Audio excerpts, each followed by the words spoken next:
Hello, my name is Evelyn Moss, and this is my lab 4 on oscillations.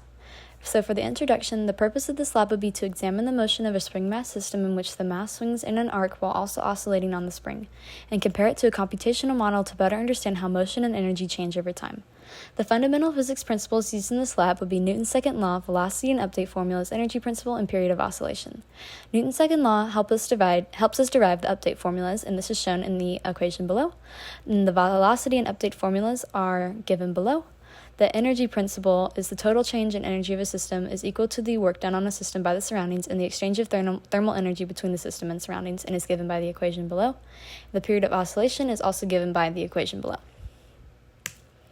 All right, for a results preview, the change in total energy is 0, and the computational and observed models are very similar, but more similar in the x direction. All right, now for the video analysis, which acts more as the experiment part of this lab. The system would be Earth, spring, and the mass, and the surroundings would be none. We use Tracker to analyze the motion of a spring mass system and output x and y values of the motion over the course of the video. These values are then input into a spreadsheet. And I'd like to make a note that the screenshot in this slideshow is the incorrect screenshot of the correct, it doesn't have the correct data on it, but I went back and redid it. I just forgot to take a screenshot. All right. So here's for the code with the initial conditions and constants. The mass is given in the pre-lecture video, so I just went ahead and input that there. The initial position is found from the tracker data when t equals 0, and the system is initially at rest, so velocity equals 0. The spring constant was found by calculating the average period time and then rearranging the period of oscillation equation for k, like seen in the fundamental physics principles.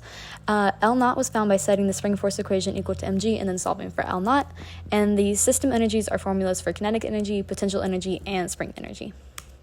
All right, so for the loop part of the code, the force of gravity is only in the y direction.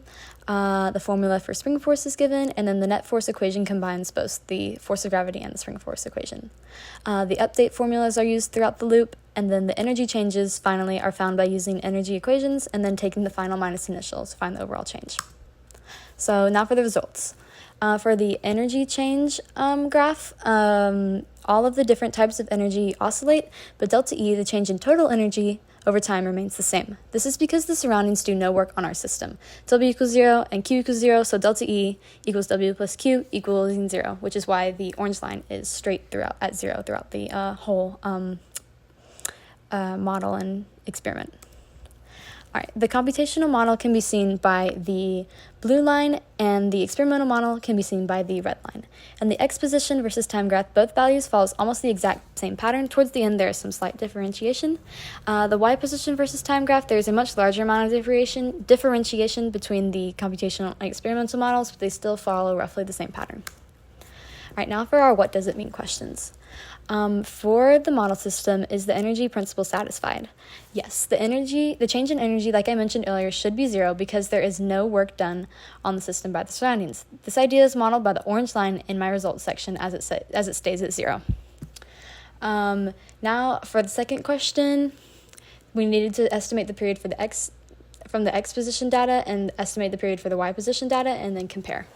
So for the x, it would be 1.6508 seconds, and this is what I used in the computational model.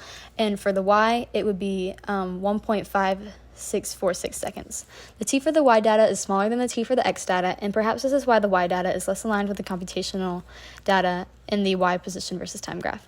The differences of the two could be because of how the forces are acting on the objects. Now for some sources of error. The delta t value I used, I actually didn't end up changing it from what was in the starter code, so that could be an error. And the period of oscillation using the one from the x value could be an error, as I didn't use the y one, or I could have averaged them together to maybe make it more accurate. And then there was also probably some human error on the tracker, not tracking the motion directly in the center of the mass. And that's it.